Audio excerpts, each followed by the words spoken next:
আমাদের নতুন বাড়ির ঠিক সামনেই এই ক্লাবে কিন্তু ডান্স শেখায়, সেই জন্য সানাকে নিয়ে চলে গেছিলাম ডান্স ক্লাসে ভর্তি করানোর জন্যে। তো প্রথম দিন কথা বলার জন্য গেছিলাম, সেদিনকার একটু কিছু ক্লিপস তোমাদের সাথে শেয়ার করছি। আর এই যে ফাইনাল যেদিন সানাকে নিয়ে গেছিলাম সেদিনকার ভিডিও। ডান্স ক্লাসে যাচ্ছ? ওরে ভগবান, আমি ভিডিও করব কি আর একজন মাঝখানে চলে এসেছে। বুনুকে নিয়ে ডান্স ক্লাসে যাচ্ছি, দেখেছো? দাদাটা যাবে বলে কেমন বায়না করছে। সানা রেডি, প্রথম সানা যাচ্ছে নাচ শিখতে। চলো যাই।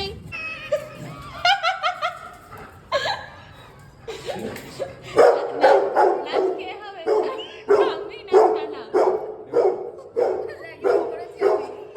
চলো এবার হাসি মজা করতে করতে টোটোয় ওঠা যাক। টোটোয় উঠে গেছি আমি, সানার ঠাম্মি। আর আমরা যেখানে আগে ভাড়া থাকতাম ঠিক সেখানে থেকে আর কি আমাদের নতুন বাড়ির ডিস্টেন্স মাত্র 10 মিনিট। তো এই বাড়ির সামনেই আর কি, এই যে তোমাদেরকে বাড়িটা দেখাচ্ছি, তখন আন্ডার কনস্ট্রাকশন ছিল। তো এখন যখন ভিডিওটা ছাড়ছি আমি এখন নতুন বাড়িতেই আছি। তো তখন ওইখানে থাকতাম, তো সেই জন্য ওইখানকার ভিডিও আর কি তোমরা দেখতে পাচ্ছ।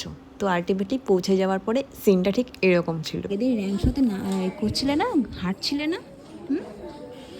যাও ওদের সাথে গিয়ে খেলা করো, যাও। দেখো ও দেখো কীরকম ভাবে নাচ শেখাচ্ছে, দেখো ও দেখো নাচ শেখাচ্ছে, দেখো বুঝেছো? আমি যাব না, তুমি যাও।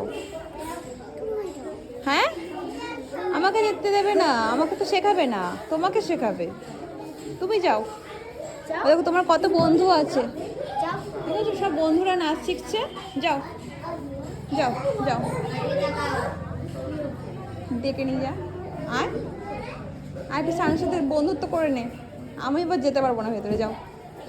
ব্যাস, অনেক বুঝিয়ে সুঝিয়ে কিন্তু সানাকে আলটিমেটলি পাঠানো হয়েছে। সানা চারদিকে সব কিছু দেখেছে, অবজার্ভ করেছে, সবাই নাচ করেছে, ও সব কিছুই দেখেছে প্রথম দিন, ও নিজে কিছু করেনি।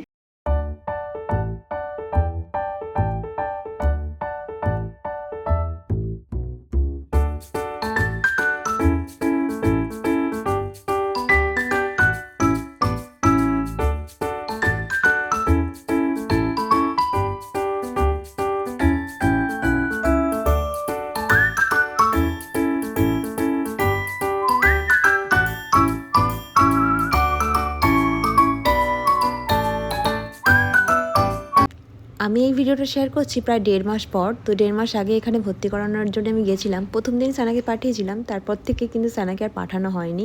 আমার মনে হলো সানার মিনিমাম এই 3 বছর হোক, তারপর থেকে আমি রেগুলার পাঠাবো। তুমি নাচ করেছো? কেমন করে নাচ করেছো? রাম করে নাচ করে এই পড়েছো শুধু রাম করে নাচ করলো।